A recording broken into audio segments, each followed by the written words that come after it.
बाप और बेटे और रूह कुदुस के नाम से आमीन। आज हम मुकद्दस मरकस की अंजील उसका पहला बाब और उसकी आयात 40 और 41 पर ध्यान ज्ञान करेंगे और आज हम बहाली के बारे में सुनेंगे। और एक कोढ़ी ने उसके पास आकर उसकी मिन्नत की और घुटने टेक कर उससे कहा कि अगर तू चाहे तो मुझे पाक साफ कर सकता है। उसने तरस खाकर अपना हाथ बढ़ाया और उसे छूकर उससे कहा, मैं चाहता हूं तू पाक साफ हो जा। पुराने अहदनामे की किताब एहबार के 14 बाब में हम देखते हैं कि खुदा ने मूसा को जजाम से शिफा पाने वालों के लिए बर्स की तहारत की रस्म दी थी। यह तफसीली रस्म जो कई दिनों तक मुश्तमिल थी, एक शिफायाब कोढ़ी को दोबारा मुआशरे में शामिल करने के लिए इस्तेमाल की गई थी। आज की अंजील मुकद्दस के हवाले में खुदावंद यीशु मसीह ने कोढ़ी को शिफा देने के बाद उसे हुक्म दिया कि जा अपने आप को काहिन को दिखा और अपने पाक साफ होने की बाबत वो चीजें गुजरान जो मूसा ने उनकी गवाही के लिए मुकर्रर की।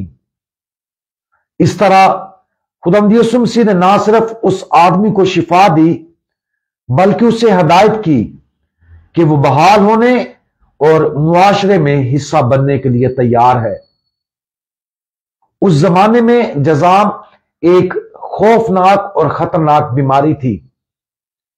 उसके ना सिर्फ जिस्मानी असरात थे बल्कि उसकी वजह से कोढ़ी को मुआशरे का हिस्सा बनने की इजाजत नहीं थी। उसकी वजह यह थी कि जजाम मुतअद्दी बीमारी थी। इस बीमारी से मुतासरा अफराद को अलग रखने से यह बीमारी इतनी आसानी से दूसरों तक ना फैलती थी। जब हम इस शिफा के बारे में गौर करते हैं तो ना सिर्फ कोढ़ की बीमारी से होने वाले दर्द का तसव्वुर करने की कोशिश करें बल्कि खास तौर पर उसकी तन्हाई की वजह से होने वाले दर्द का तसव्वुर करें। जाहिर है कि उस वक्त ना कोई फोन था, ना वीडियो चैटिंग और ना ही दूर से राब्ते का कोई जरिया। लिहाजा तन्हाई का मतलब उस शख्स का अपने खानदान और दोस्तों के साथ तल्लुकात का मुकम्मल तौर पर खत्म होना और उसके साथ साथ घर और वो तमाम चीजें जो उसकी जिंदगी का हिस्सा थी उनसे भी तल्लुकात का मुकम्मल तौर पर खत्म होना था। रूहानी सतह पर मुख्तलिफ बीमारियां जिनका खुदावंद यीशु मसीह ने इलाज किया उन्हें गुनाह की इलामत के तौर पर देखा जाता है।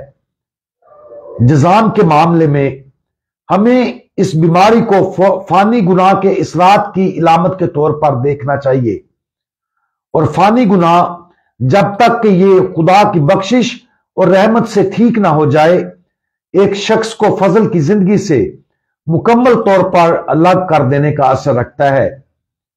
एक शख्स खुदा के साथ ताल्लुक से मुनकता हो जाता है और इसी तरह हर उस रिश्ते से भी जो मसीह में मरकूज है।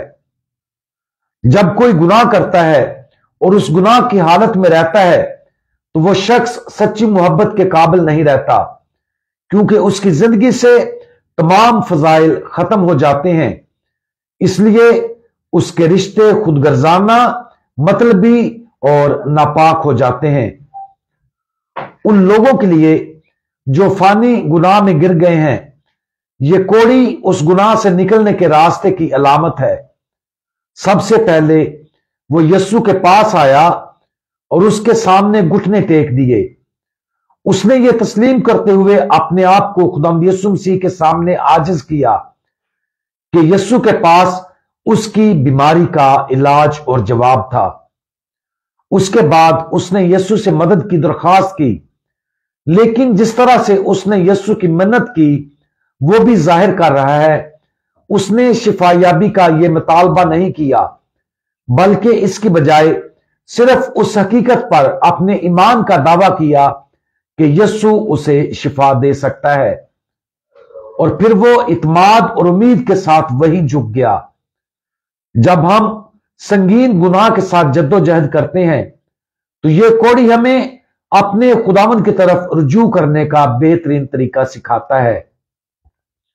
आज उस कोड़ी पर गौर करें, उसकी तन्हाई और नुकसान को समझने के साथ साथ उसकी आजिज़ी और ईमान को समझने की कोशिश करें, और जिस तरह से वो हमारे खुदावंद के पास आता है उसकी पैरवी करने की कोशिश करें। हम अपने गुनाहों और दीगर ज़रूरियात को तस्लीम करते हैं, इसलिए अपने आप को खुदा के सामने आजिज करने से ना घबराएं। उसकी कादर मुतलिक ताकत और मोहब्बत पर अपने ईमान का दावा करें और अपने आप को उसकी मेहरबान मोहब्बत के हाथों में दे दें, तो वो हमें कभी भी मायूस नहीं होने देगा। मेहरबान खुदावंद, आप चाहते हैं कि आपके तमाम बच्चे उन बहुत से गुनाहों से शिफा पाएं जो उन्हें आपके साथ और आपके लोगों के साथ